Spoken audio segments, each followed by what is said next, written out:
Hello, everybody. Welcome to another episode of A Happy Moment. My name is Dan, and I have another very special guest this week. He is Bazgrim, a video game content creator. Bazgrim, welcome to the show. Hey, thank you for having me. This is exciting. So, Bazgrim is here to talk about MMOs with me, and I talk about a variety of things on the show. So, Bazgrim, for those of my friends listening who may not be gamers, what is a MMO and what's so special about them? That's a really good place to start. An MMORPG is literally a massively multiplayer online role-playing game.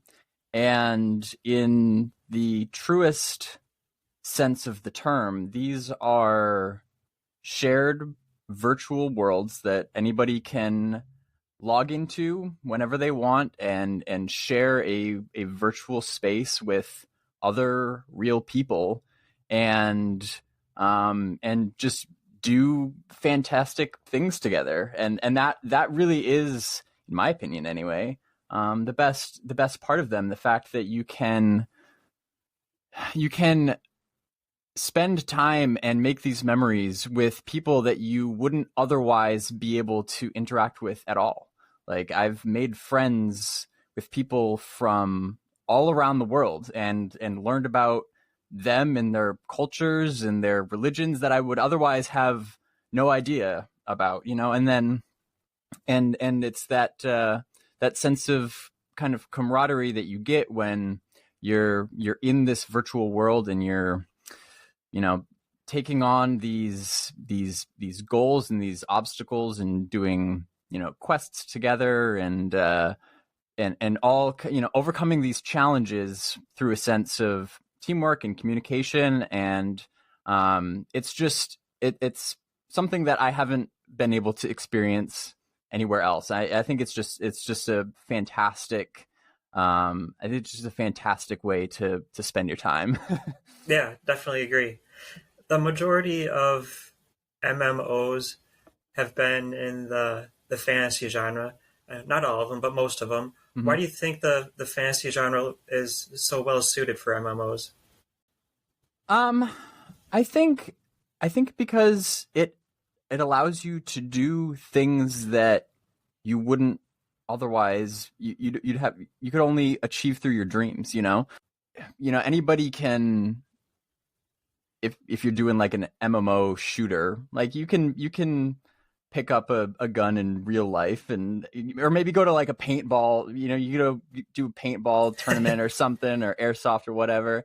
um but in a fantasy world, I mean, I can't go kill a dragon in real life, if and it's I think it allows for much more of a sense of escapism for people who want that, while still being grounded enough in kind of the medieval type sense where it's still kind of believable and you can kind of inhabit your character a little bit. Yeah, I agree with that. The very first MMO was Meridian 59. That came out in 1996. Most people are familiar with EverQuest as a starting point, but as I was kind of looking back at the history of the games that came out, there were actually quite a few of them that came out before EverQuest.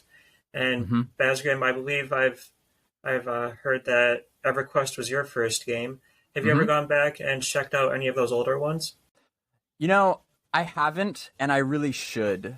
I mean, I'm somewhat familiar of them just through researching them, because I think, um, having such an affinity for EverQuest and now Pantheon, like, I think it's important to kind of just at least have a pretty solid understanding of where these games came from and what the predecessors were and what the process was that led to all that. Um, so I know Ultima Online and came out just before EverQuest, and then there was also Asheron's Call around that same kind of time frame. I've seen a little bit of Meridian 59. I know that was kind of like the OG, but I think the big three in kind of like the late 90s, um, were Ultima Online, EverQuest, Asheron's Call. Obviously, EverQuest was that kind of is the first one that comes to a lot of people's mind because it was the first commercially successful MMORPG. Even though it wasn't the first, it just, it was the right thing at the right time with the right marketing, I guess, and it just kind of took off. But so, I've done a decent amount of research of that time period, and I it's fascinating to me. But you're right, I probably should try to find a way to see if I can go back, find some like emulators or something to actually play those games firsthand, because when EverQuest came out, I was so young, I had no idea that there were any other games. But yeah, it would be awesome to go back in time.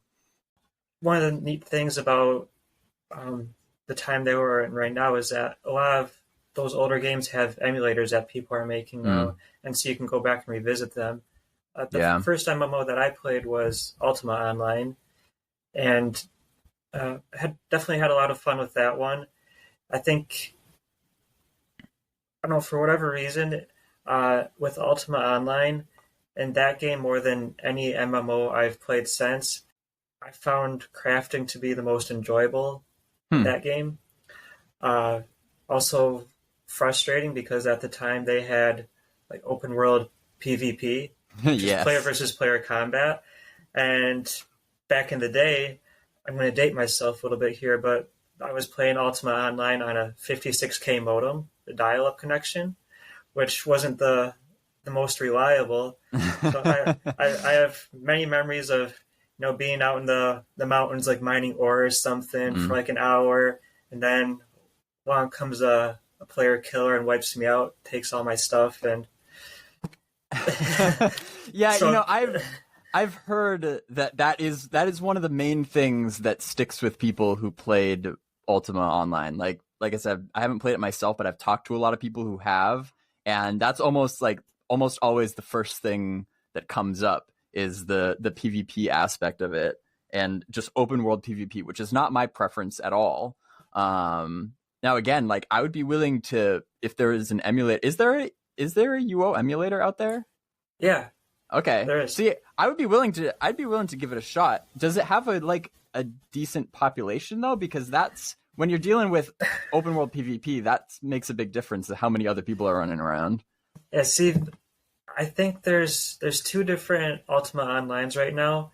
There's one that was like created by fans, but like they didn't have I don't know the details, but like they didn't have the necessary rights for it, so they couldn't use the actual world. They had to create their own world. And then there is like the official Ultima Online that's still going, I think, actually. Wow. From what I've read, I haven't played it, but from what I've read, it's quite different than what it used to be. Yeah, that's the tricky thing about emulators is like, it's a pretty, usually they're pretty decent approximations, but of course you can never really obviously get, hop in a time machine and go back to when that game was in its prime. And speaking from experience with EverQuest, a lot of people have tried to do that, and there are pretty decent emulators for EverQuest as well. Like Project 99, and then there's of course the official like time lock progression servers, which aren't as close of an emulator. But even having experienced EverQuest in its prime and when it was very, very early, I still, there's still a part of me that wants to go back. It's like, because I was so young, I don't think I was able to really fully appreciate it as much as I would be able to now, I think. But there's something just that you can't replicate about those very early days of MMOs when like nobody even really fully understood what an MMO was. People didn't even really fully understand what the internet was like at that time. And that's just something that we may never be able to experience again, except maybe if like the metaverse or something goes fully commercialized. That, and even still, that'd be different. You know, the fact that like even in the early days of MMOs, just the fact that you were interacting with people around the world in real time, and just, you know, just being able to chat with them and emote with them, like that was in and of itself exciting. And I think that caused people to be a lot more patient with the games than they are now. You know, because there were, from a pure like user friendly standpoint, that MMOs back then were pretty brutal, but you know, and it took a long time to really like fully understand them, but people were willing to do that for one thing, because there weren't that many other options available. You know, like I said, you had maybe like 3 or 4, if we're talking like the late 90s again, like there may be 3 or 4 options for MMOs in existence, whereas now you have countless. Like if you don't like a game, you can just go find any of the other hundreds of games that are out there. So, you know, there weren't that many options, and similarly, they just didn't really know any better. They didn't, you know, really have anything else to compare it to. So people really like stuck with it. And, you know, even if the UI was not user friendly, like people just kind of like, you know, grinded through it. And that, like I said, that's just something that, we'll just never get back to, unfortunately. Yeah, absolutely. And you mentioned getting started on EverQuest at a young age, and for you, I believe I've heard you mention that it was your family that got you involved with it. Mm-hmm. Yeah. So what are your earliest memories of EverQuest? Very fond ones. So at the very beginning, it was actually my grandmother who introduced me to EverQuest, which I am suspecting is fairly unusual. And so this was 1999. It was, at least I've been told, it was several months after EverQuest had launched. So EQ came out in March of 1999, and so this is like later 1999. You know, the whole family was really getting excited about EverQuest. It was my aunt and uncle who found it first, and they just dove headfirst into it almost immediately after launch. And, you know, they were excited. So then, my uncle told my grandmother, his mom, told her about it, got her playing. She just dove right into it. And then from there, you know, as the matriarch of the family, I guess she just kind of spread it to everybody else in the family, telling the entire rest of the family about it. All the kids, you know, nobody was too young to start playing EQ. And so, yeah, just pretty much just sat me down and taught me how to play. And I was immediately fascinated, you know, like as a kid just kind of getting used to the real world, to then be told, hey, there's this whole other world through this portal called the computer, you know, it's like, what? So yeah, so I mean, it was kind of mind-boggling, but yeah, no, they taught me how to play. They taught me just, you know, the basic etiquette of how to behave online. You know, like these are other real people that you're talking to, and you want to be nice and, you know, make friends, because you're going to need those friends to help you on quests and stuff. And don't, you know, steal people's loot or kills or et cetera, et cetera. And, you know, that's how I, you know, learned how to type on a computer and all that sorts of good stuff. It was, yeah, I mean, it was just a priceless time in my life. I mean, so my family all kind of played together. At that point, I didn't obviously have my own computer. I had to go to my grandmother's house and use her computer to play it. So it's not like I was playing all day, every day as like a 6-year-old. But yeah, on the weekends, go over there and just have a ball. And they definitely spoiled me in the early days, like helping me power level and helping me get loot, because I'm just like, I'm young. It's not like I was not like a power gamer. I was not very good, but they did their best to help me along so that we could all kind of stick together and play. And Christmas was always the best because I think I've told this story before on my channel, where every Christmas, the thing that I would look forward to most was an envelope that would have my EverQuest character's name on it. I had a High Elf Paladin named Lenamar, and so there would be an envelope with Lenamar written on it hanging from the Christmas tree, and I would open it, and there'd be little cards with like the item descriptions of all of the items that they were gifting to. They were already on my character. Because I did not own my own account. They knew how to log into my account, and they had already put those items on my character as like a gift, and all this like just totally sweet gear and stuff for the time. And so then I would open up the envelope, look through all the gear I was gonna get, and I would immediately like jump on the computer and log on and get twinked out. And it was, yeah, so it's like those are the sort of things where if ever I'm just like not in a good mood or whatever the case may be, or I'm feeling unfortunate, then I can think back to those times and those just like priceless memories. And that's kind of like that those are some just really awesome memories that I can always hold on to. That's awesome.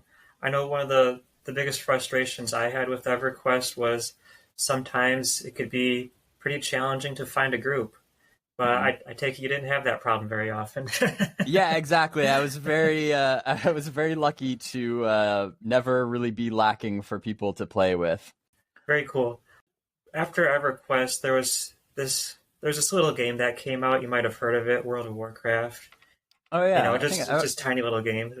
That rings a bell. Yeah. So when I was a big fan of the game Warcraft 2 when I was younger. So when I heard about World of Warcraft, I was really excited about that. And I was reading up on it, and it sounded like it was taking care of a lot of the little frustrations that I had playing EverQuest, like the difficulty level. And when World of Warcraft came out, I started playing it. I thought, hey, this is pretty cool.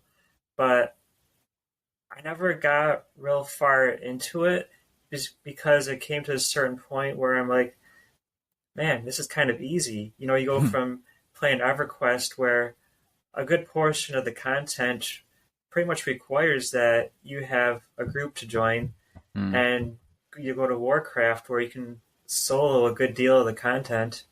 And I just didn't find that as exciting, and I think I just kind of lost interest in it after a while. I mean, sure, it was fun, but like I could probably count on my hand the number of times that I grouped up with other players, just because most people seem to be doing solo stuff. What were your experiences with Warcraft? I did not play WoW until several years later. Like I was probably like 16 when I first played WoW. So there was, so I started playing EQ in 1999 around the age of 5 or 6. I actually don't know exactly. And yeah, so there's probably like 10 years where what went by where I just didn't lay a hand on WoW, because I was completely content playing EQ and EQ2, with my family. So, with WoW though, yeah, I loved WoW. And I played it for a little bit, then I took a break, and then I came back during oh god, I'm drawing a blank on the name of the expansion. Legion. I came back during Legion. For a little bit because I had some friends that were playing it, so I jumped in. And I had fun there too. Like I didn't really have I haven't played it nearly as much as many people, again, because it can get kind of repetitive. It can get old, and it's the sort of thing where it's like I'll put it down for a while and then come back when there's some new content and have fun for a little bit longer and then put it down again. But I don't resent WoW really at all. Like, I think it's a great game. I think it was successful for a reason.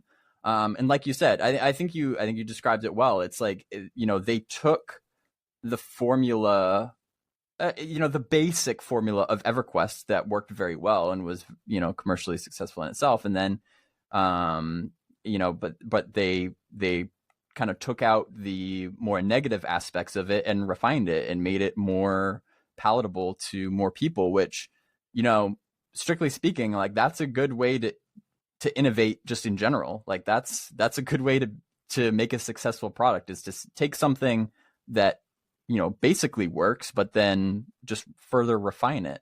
And so, it wouldn't have, WoW wouldn't have been so successful if it was a bad game. I know a lot of people kind of hate on WoW, at least in the more, like, the more diehard kind of EverQuest players, I think, kind of resent WoW for, quote unquote, what it did to the genre. But the way that I look at it is that, WoW did a good thing. What I personally have a problem with is that because of the fact that WoW was almost too successful, then you get all these other companies that then just start, like, carbon copying WoW and just, the stereotypical WoW clone, and then, because WoW was just made just stupid amounts of money, which, good for them. Like, and I think they deserve it. The problem I have is with everybody else who then just tries to just leech off of that success and hardly innovate at all.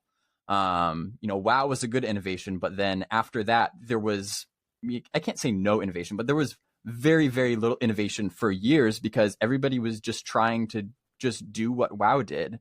And then you just get an entire genre full of, like, the same basic type of game. And that,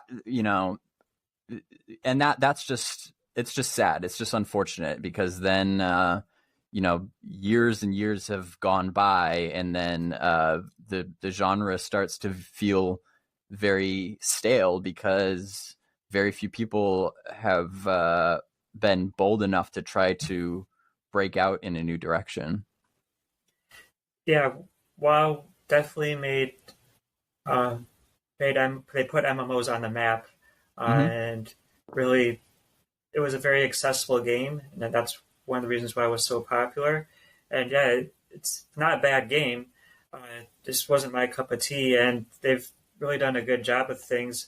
Uh, WoW has been out for what, 15 years now, something like that. 17, I think, didn't it come out in 2005? Maybe it was Okay, 2006. So yeah, 16, 17 years, somewhere around there. and they're still on top of the MMO world. No one has been able to Mm-hmm. overcome them yet. So, after WoW came out, were there any other MMOs that you say you spent a significant amount of time on? Um, let's see. Well, I did play EverQuest 2 for a little bit. I actually did that come out? That came out shortly after WoW, didn't it? I think I so. don't. Yeah. Yeah, I think so. So I played that for a little bit. Also because my family had kind of mostly transitioned to EverQuest 2, but more so actually when I went to college, I rediscovered DDO, or Dungeons and Dragons Online. Um, Again, a game that I had played a little bit a few years back because I think during that time, when WoW clones were just running rampant, and and the even at that point, like, EverQuest was starting to kind of run its course for the most part. Like, when you fully explored the world and done everything you feel like you want to do, you start looking for other MMOs, for to create new experiences.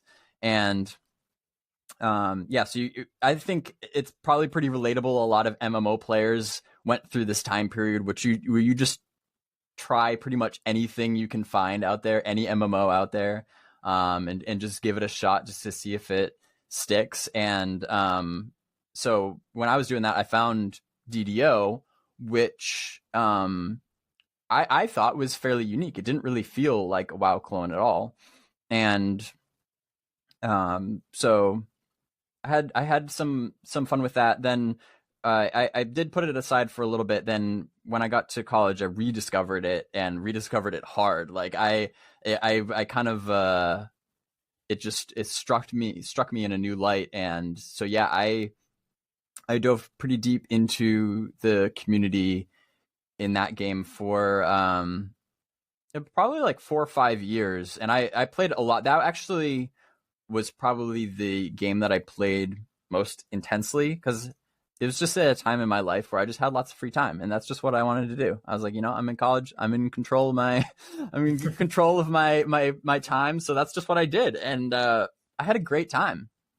I made a lot of really good friends, some of which I still keep in touch with, and got to experience what it was like to play a game at a very high level, because in EverQuest, and yeah, I put a lot of time into EverQuest, but again, it was just kind of like a fun thing that that my family did together. And like I said, particularly when I was very young, I'm like elementary, middle school, it's just my parents wanted me to like do my homework and do other things, and so yeah, I talk a lot about how much I played EverQuest, but like I said, it was really more of like a weekend thing. But in college with DDO, I definitely power gamed that one pretty much every day. But that was DDO was a fantastic game, and it was it had have you ever played DDO? I played it a little bit. I didn't spend too much time on it though. Yeah, so one of the more unique things about it is that there is like a dungeon master that is kind of like narrating the dungeons as you go, just like you would if you're playing DDO or D&D on a like tabletop game.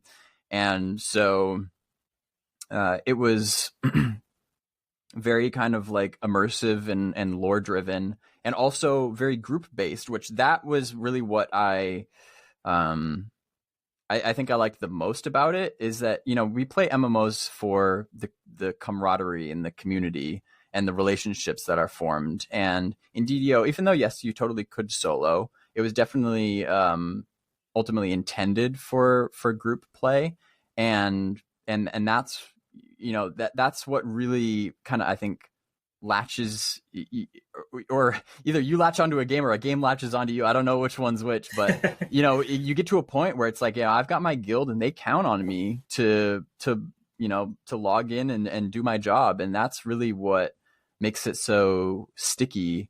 There were a lot of things about DDO that I didn't really like. I didn't like how instanced it was. Very little of it was open world. I could go on and on about the things that I didn't like about it, but because the community was so strong, that's really what kept me so engaged with it. And then fast forward to 2022, and we're I believe we're in the pre-alpha stage for Pantheon: Rise of the Fallen. Yeah, definitely looking forward to this game. Is it fair to say that this is somewhat of a spiritual successor to EverQuest? I think that's fair to say. Yeah. It's with some caveats though, because I think spiritual successor kind of means different things to different people. I think some people might hear that and expect it to be more closely related to EverQuest than it actually is. Right. But from a purely, philosophical standpoint, yeah, I mean, it does strike a chord there, in the core fundamentals of being, a an immersive, lore driven, open world where, like I said, the community is really at the forefront. And that's there really aren't that many MMOs out there that do that well, and that, you're talking about with WoW, and how, WoW is much more heavily focused on solo play and enabling people to just solo. And that's fine if that's what people want to do, but because we have WoW and all of its clones that have kind of permeated the market, then that's left very little room for people who want something a little bit deeper, and they want to feel more rewarded for grouping with other people. And again, in Pantheon, make no mistake, like, yes, you can solo if you want to, but the key of having the group play be more rewarding than it is in most games, that is that is something special, in my opinion. That's what kind of made me gravitate toward it personally, and that's why I think it is resonating with so many other people as well. Yeah, and that's definitely one of the things that drew me to it. And when I look back at EverQuest and the memories I have of that game, I don't have a lot of memories of like any big like accomplishments I had. Most of my memories stem from just like the social interactions I had with people, Hmm. and just like the good times I had hanging out with people on there, and just going around killing stuff or whatever. Um, Yeah, and so I'm looking forward to hopefully recreating that in Pantheon. yeah, I, yeah. That's a good point. Like, even just some like pretty subtle things can make a surprising difference in how it feels to inhabit a world. Like, you don't have to, go on these huge raids with other people and do these big accomplishments, for it to really, you know, be valuable to be in a community based game. Like, even just little things, like, even if you are soloing, even if you're soloing and you're just, killing things out in the field, and some high level guy comes by, because this is an open world, you're all sharing the same zone. A high level guy comes by on his mount, and he's got like sick looking armor, and he, throws some buffs on you so that you'll be able to solo a little bit easier. And you might share, you might thank him, have a short conversation. If you're really lucky, maybe he'll like give you some loot out of his bag or whatever, like, and then he'll be on his way, and he'll be gone. You may never see him again. But little things like that are are are special, and those memories can stick with you and really, kind of motivate you to keep playing. But that's something that you just simply don't get in an instanced based world. Pantheon does have its detractors.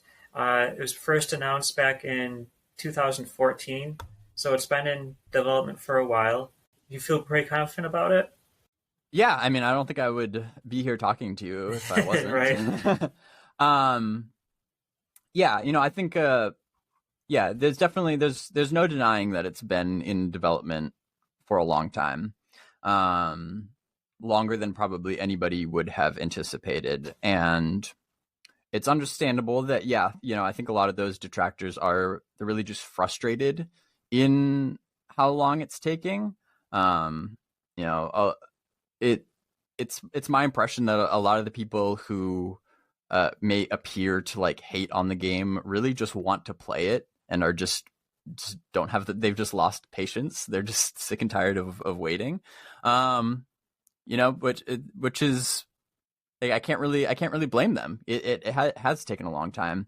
But if I really had to kind of like pinpoint why I've been so patient with it and why I'm still here and still confident, is because I've had a very unique opportunity to have the perspective that I do in regards to the development team, having like met them in person and interviewed them and watched the whole development process so closely and all the content and stuff that they put out. It just makes it so much more clear to me than maybe compared to like the average viewer, but it's very clear to me that the development team has the grit, like just the personal grit that's necessary to work through all the difficulties that are involved, because making an MMORPG is always a very, very difficult task, and it should never be expected to be something that's done quickly or done easily. And then especially since Visionary Realms has gone with the crowdfunding route, they did not take like a large sum of money from a publisher or a studio, right off the bat. That would be kind of like the traditional way of going about developing an MMORPG. And certainly less risky because, you've got that money up front and you can kind of like, divvy out how you're going to spend it over a long periods of time. But with their crowdfunding, like, they're having to fund as they go.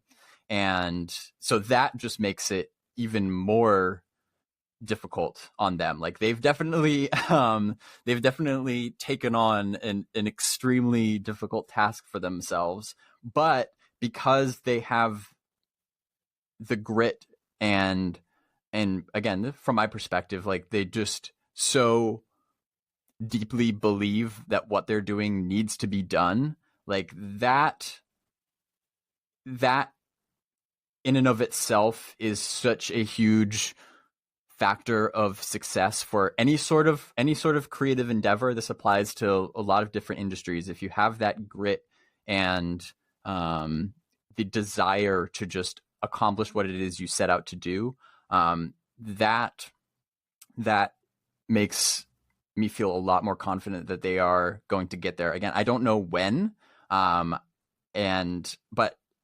that's okay, because I think it's just fascinating enough just watch them work through that process and just overcome, whatever comes their way.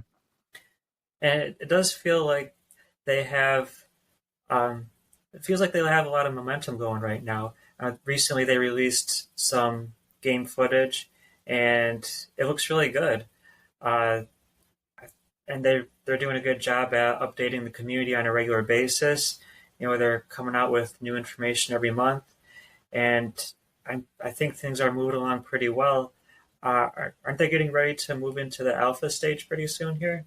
Yeah, pretty soon. Yeah, you're right. They definitely are picking up momentum, and I think that's going to become a lot more clear to a lot more people pretty soon. And that dialogue will kind of shift from like, oh my god, this game is taking so long, it's never going to come out. It'll start to shift to like, and it already has started to shift a little bit, but I think it's even more so in the coming months. People are going to be, oh, maybe this does have a chance. Like, this is getting somewhere. Because so they are providing regular updates on the progress toward their alpha milestone. So every month they've got this whole checklist of the things that they're like, these are the things that we need to get done in order for the game to be considered ready for alpha. And then every month they provide updates on each of those items on that list and what got done that month, and checking things off as they go. And I know they've been getting more support in terms of investments, like outside investments. And I think that's just gonna, the further along we go in the process, I think that's just gonna pick up. More Yeah. people are gonna start hearing about the game.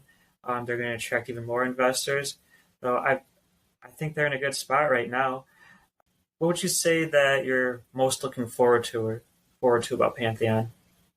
Like any particular Um, features or yeah, I mean, there's a lot. I mean, like I was saying earlier, I think the primary thing is just having a game again where you can truly get that sense of satisfaction of like overcoming difficult tasks with friends. Like if I had to really like put a pin in it, um, that's something that I just personally feel has really been lacking from MMOs for a long time, and that's what I'm most excited to feel again.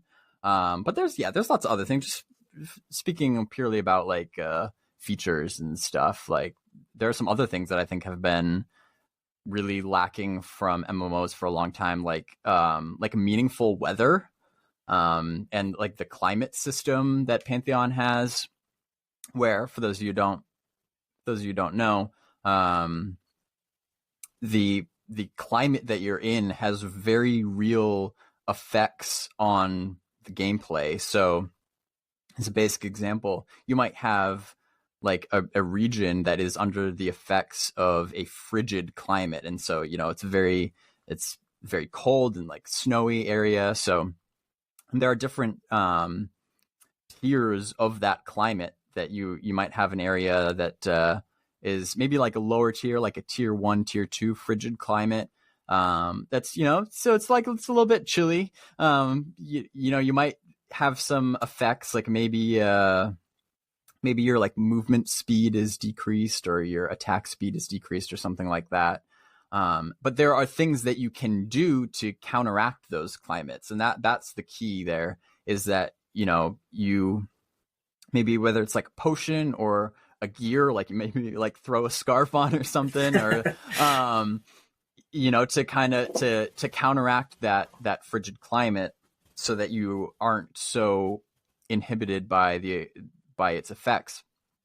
And that's just a very basic example, but I think that has a lot of really exciting implications for just giving players more things that they have to kind of take into consideration and be rewarded for learning about the world. So, you might be planning on going on an adventure to some place with a frigid climate, and somebody in your group says like, oh yeah, it's this is a really high tier frigid climate, like we need to go, we need to equip ourselves for that. Like that is really exciting to me because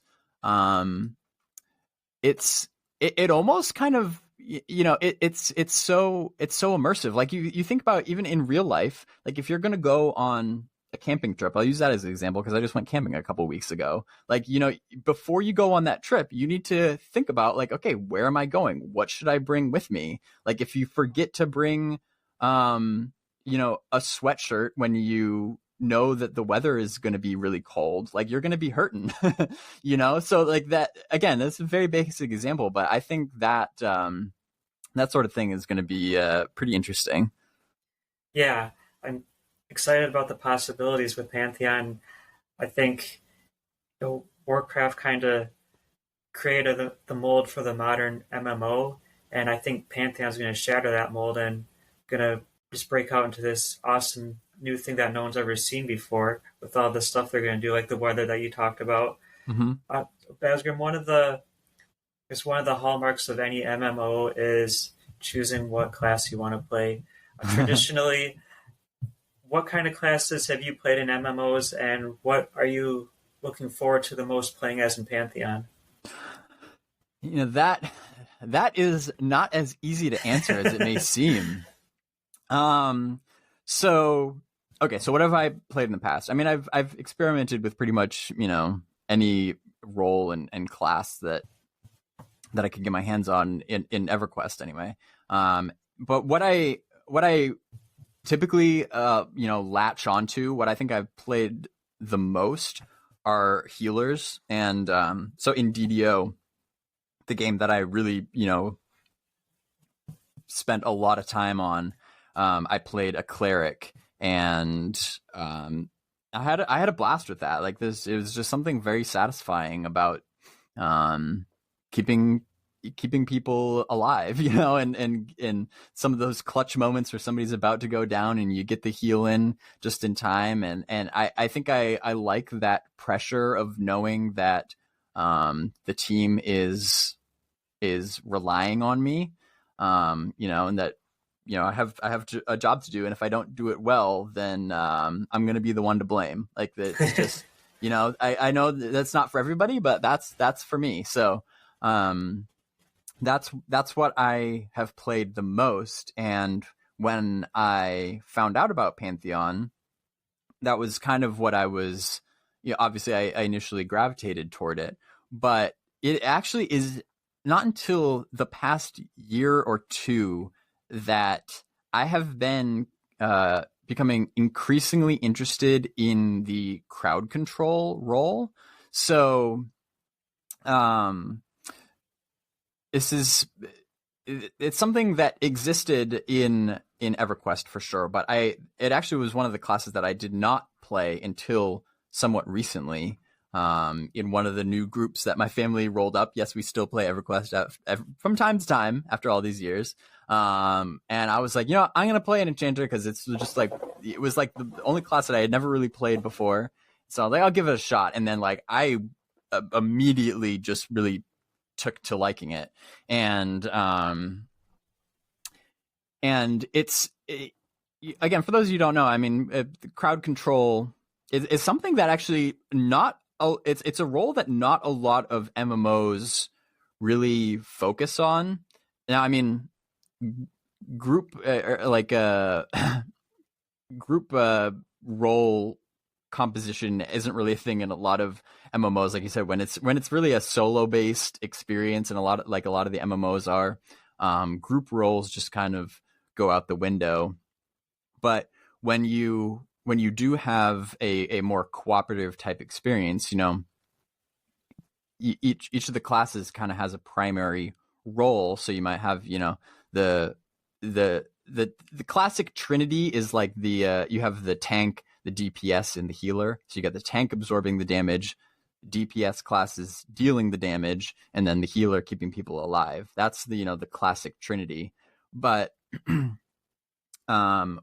there's this fourth role that very few games use, which is crowd control, which is in a game where there might be lots of other enemies kind of in that area that are maybe trying to like swarm you. The crowd control doesn't heal, and they don't take damage, and they don't really deal that much damage usually.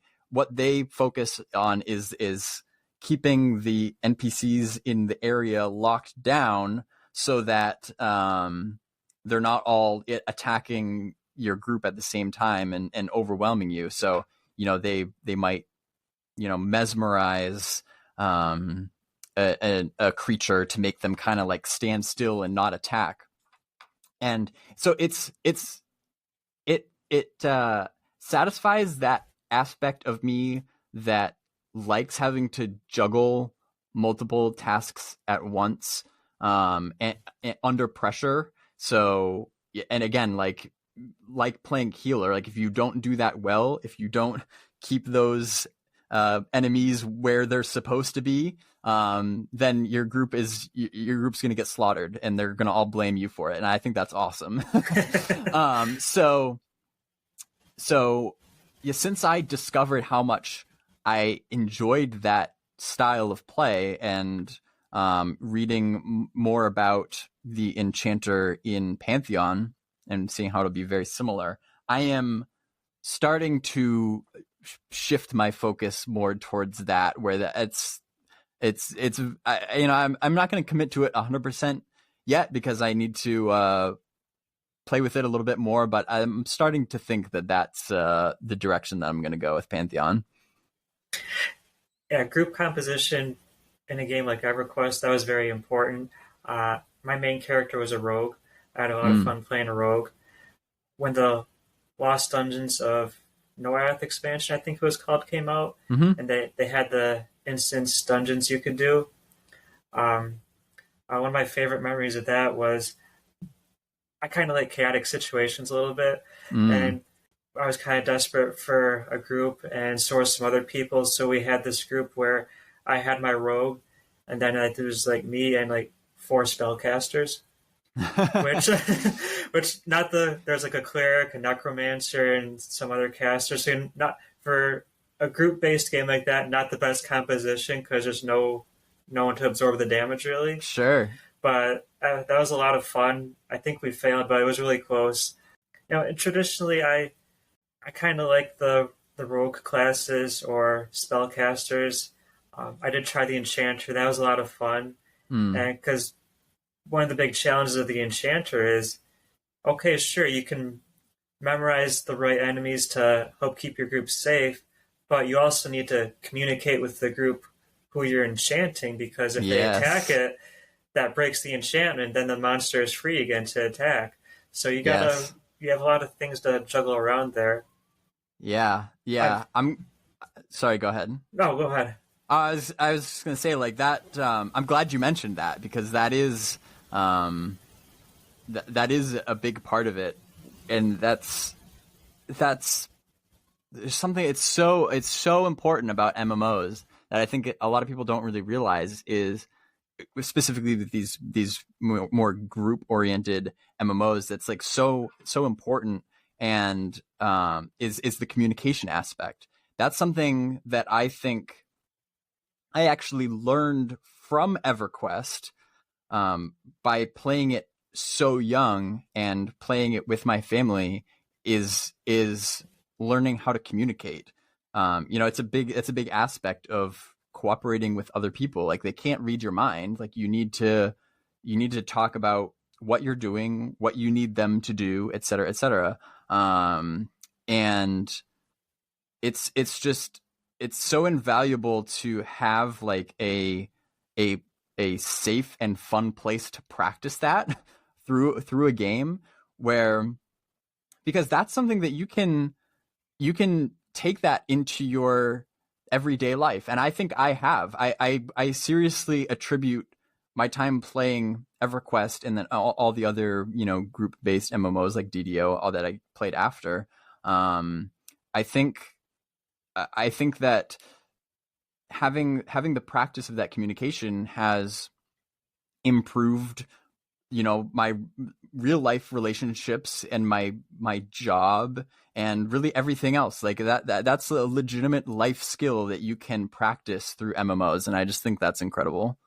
Yeah, absolutely. And um, are any of your other family members looking forward to Pantheon? Yeah, for sure. um they don't follow it as closely as I do. They kind of count on me to give them updates. They're like, "How's when I go to over like a birthday party and something, they're like, "How's Pantheon going?" I'll get them up to speed. So yeah, I mean, they know that it's that I'm locked onto it, and so yeah, they're looking forward to it too, especially sort of my grandmother who really started it all in our family. She's been looking forward to it, and yeah, it's it'll be fun to kind of bring the family into the next era and play Pantheon together. Very cool. When you play an MMO, one of the things that's inevitable is at some point your character is going to die. In EverQuest, if you died, you lost some experience. And over the years, other MMOs have used various death penalties. What's Pantheon doing in that regards? Have they announced that at all? Yeah, actually, they did pretty recently. So the death penalty in Pantheon will not be quite as severe as the original EverQuest death penalty, where when you died, you would leave your corpse there with all of your gear on it. And so then you would do what was called a naked corpse run, because you would respawn completely naked, and you had to go back to the place where you died to get your gear back. Sometimes your gear was very, very valuable, and so it was like you had to do it, and you maybe had like a week of real life time to do it before it would just disappear, which is insane. It made a lot of unique memories. That's still sometimes my family still tells stories of corpse runs from back in the day, but that's not necessarily the best for every game. And so in Pantheon, you won't be completely naked when you respawn, but you will, any gear that you had equipped will be with you, and that's because the world of Pantheon is so just intensely challenging that it would literally not be viable for you to get back to where you died if you were completely naked, even if you had a group helping you. So you'll have some gear, but there will still be anything that was left in like your bags will still be left on your corpse, and you will lose some experience as well, that you would recoup if you were able to get back to where you died. So that makes it kind of more of like a game time decision where you'll have to decide, like, is it really worth it, like, to get back to my corpse? Like, where did I die? How difficult is it going to be to get back there? So in some cases, you might decide, just screw it. It's not worth it. Just going to take the L on that one and just let that corpse rot. Whereas other times you might decide, like, yeah, no, we can get back there, and it's worthwhile to do so. So generally speaking, not quite as paralyzing as the original EverQuest death penalty would be, but also a bit more punitive than most of the more like modern MMOs, like WoW, where you just you respawn as like a spirit, and there wasn't really a whole lot of peril involved in that, because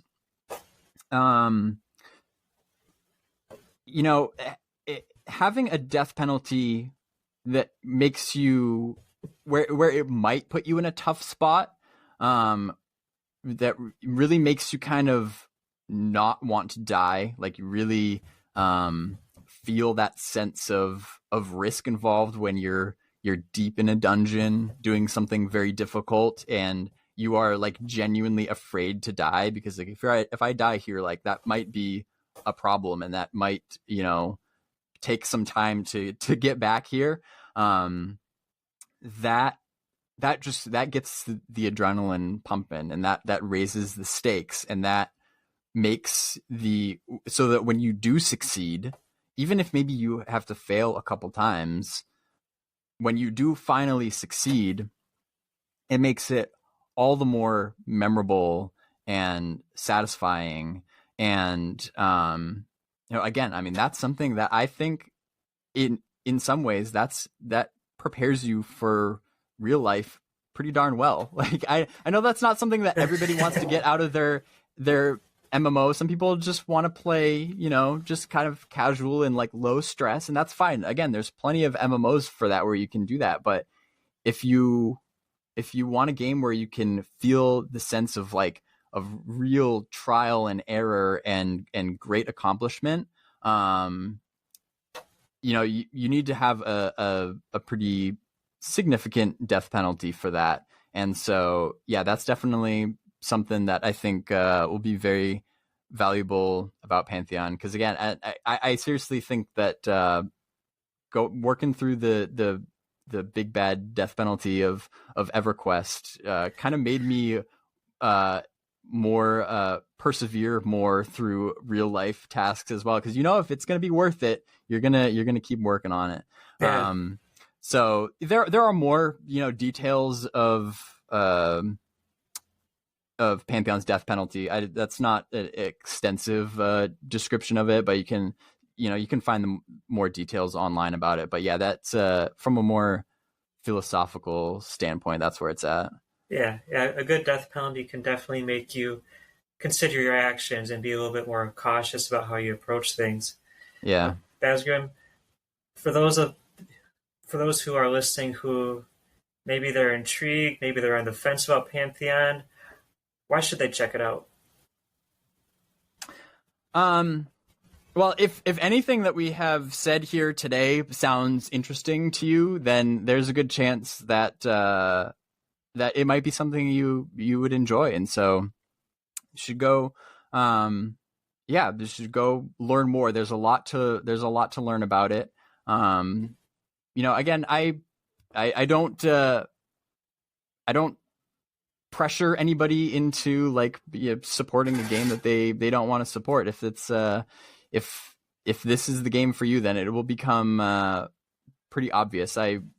I've been doing my best though to make the information about Pantheon more accessible, because there is like we were saying earlier, there's been a long development process with Pantheon, and it's been a very open development process. And so there's been a lot of information that the developers have released about the game over the years. And sometimes it can feel very like spread out or just very overwhelming. And sometimes, sometimes information is outdated. And so they might release, more up-to-date information, but if you don't find that, it can be very confusing for somebody coming into the game for the first time and trying to get caught up. So I would just recommend to people that if it's at all intriguing to you, just spend some time really trying to, put your preconceived notions about it aside and just spend some time looking into it and trying to understand really what it is that the developers are trying to do with Pantheon, because it might not always be immediately obvious. And, spend some time really learning about it and then coming to a decision about whether or not it's something that they would enjoy. Yeah, absolutely. And Pantheon it's come a long way. It's still got a ways to go yet. If everything goes according to plan, would you say 2024 is fair for a release date? If everything goes smoothly. I hate speculating, because I just don't even know if there's a way to know. So